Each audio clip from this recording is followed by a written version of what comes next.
Assalamualaikum warahmatullahi wabarakatuh. Perkenalkan, nama saya adalah Sukma Febri dengan NIM 31121040 dari kelompok 3. Di sini saya akan menjelaskan tentang konstitusi ekonomi. Konstitusi ekonomi merupakan konstitusi yang di dalamnya memuat norma-norma dasar kebijakan ekonomi, sedangkan ekonomi konstitusi adalah perekonomian berdasarkan konstitusi.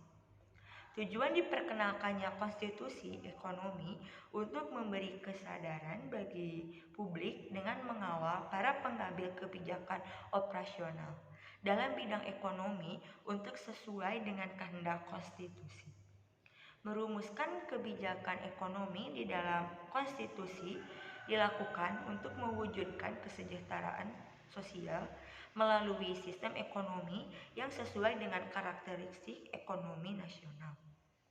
Keseluruhan pasal-pasal tersebut harus dilihat secara komprehensif agar dapat memakai karakteristik asli dari ekonomi Indonesia. Berdasarkan penyebaran aspek ekonomi di dalam konstitusi tentang perekonomian sosial dan kesejahteraan sosial merupakan ekonomi produksi atau substansi. Selain rumusan tersebut, aspek ekonomi yang terdapat dalam UUD 1945 seperti pasal 27, 23, dan lainnya sebagainya memiliki peran sebagai instrumen atau infrastruktur untuk menjalankan amanat pada pasal 33 dan 34. Keduanya saling membutuhkan satu sama lain, seperti pemaknaan perekonomian konstitusi dan konstitusi ekonomi yang saling terikat. Tujuan konstitusi selain untuk membatasi kekuasaan juga untuk menjamin hak politik, hak sipil, hak sosial, hak budaya, serta hak ekonomi. Penghormatan hak asasi merupakan salah satu konsekuensi Indonesia sebagai negara demokrasi. Demokrasi tidak dipakai sebagai sebuah kebebasan yang seluas-luasnya, karena demokrasi tanpa kontrol hanya akan melahirkan anarkisme.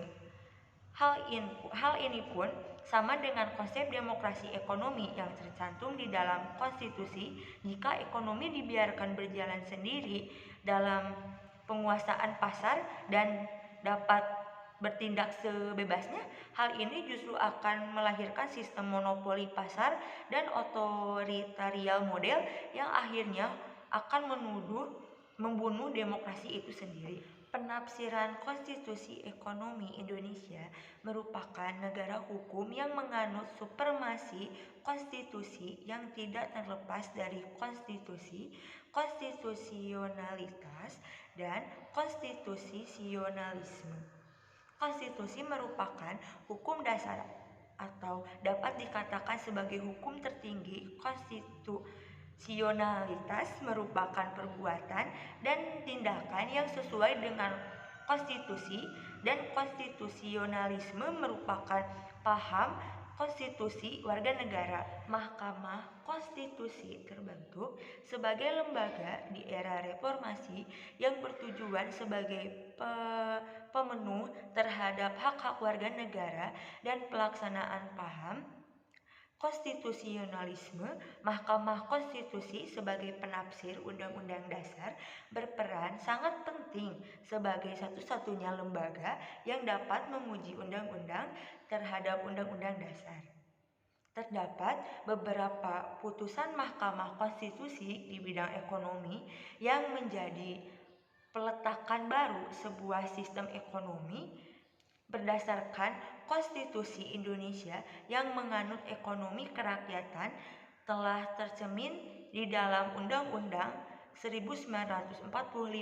Karakteristik utama dari ekonomi kerakyatan diukur dari beberapa besar rakyat berdaulat atas ekonominya. Berdasarkan karakteristik ekonomi kerakyatan, konstitusi memiliki peran yang sangat penting untuk menjadi penyeimbang antara negara, masyarakat, dan pasar. Mekanisme ekonomi tidak bisa sepenuhnya diserahkan pada pasar tanpa kontrol, karena peranan negara diperlakukan dalam ekonomi kerakyatan. Peranan negara dalam kerangka ekonomi nasional dapat dilihat berdasarkan pasal 23, pasal 27 ayat 2, pasal 33, dan pasal 34. Peranan negara dalam sistem ekonomi kerakyatan antara lain meliputi 5 hal sebagai memperkuat jati diri koperasi, mengatur bank sentral, hal keuangan, pengawasan, pengembangan BUMN, dan memastikan pemanfaatan bumi, air, dan segala kekayaan yang terkandung di dalam bagi sebesar-besarnya kemakmuran rakyat. Memenuhi hak setiap warga negara untuk dapat pekerjaan dan penghidupan yang layak, melahirkan fakir miskin dan anak telantar. Globalisasi dan konstitusi ekonomi. Globalisasi ekonomi diyakini sebagai satu-satunya cara untuk mencapai produktivitas dalam efisiensi ekonomi yang akan berdampak pada peningkatan kesejahteraan. Berdasarkan tujuan munculnya di globalisasi ekonomi yang dinyatakan sepenuhnya baik, senyatanya banyak mendapatkan pertentangan dari berbagai kalangan.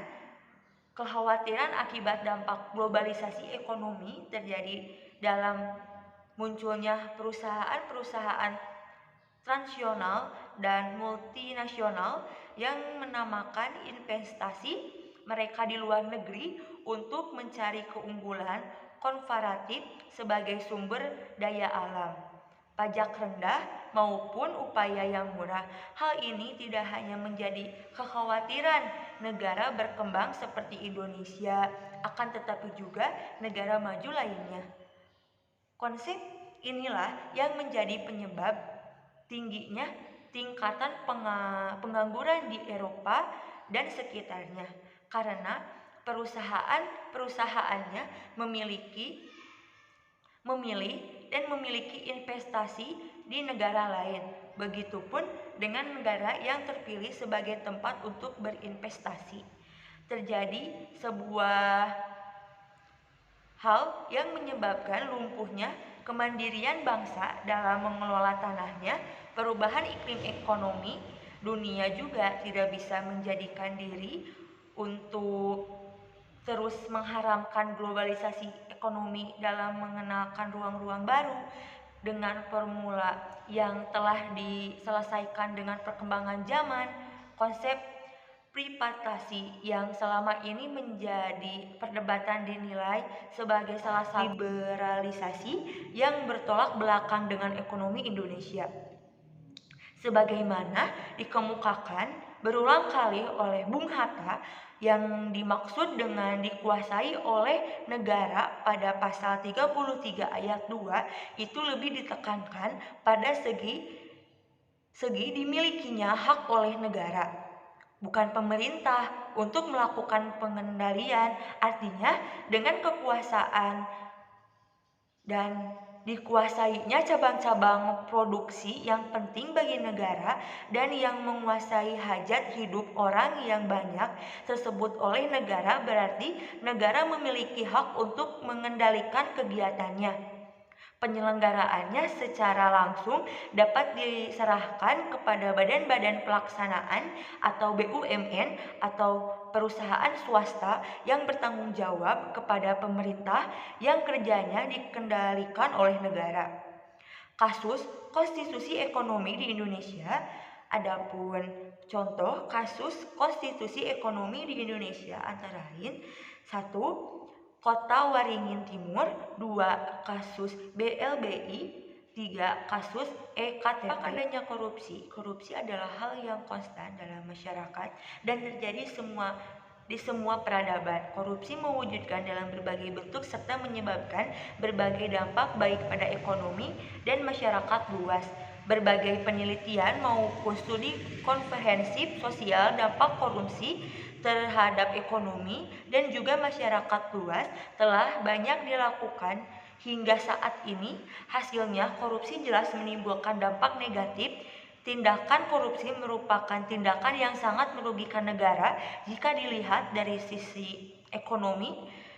Dampak dari korupsi itu mengakibatkannya melambatnya pertumbuhan ekonomi suatu negara, menurunnya investasi, meningkatnya kemiskinan, meningkatnya ketimpaan pendapat, lesu pertumbuhan ekonomi dan investasi, penurunan produktivitas kualitas barang dan jasa pabrik, serta menurun pendapat negara dari sektor pajak dan hutang pemerintah. Bahkan korupsi juga dapat menurunkan tingkat kebahagiaan masyarakat.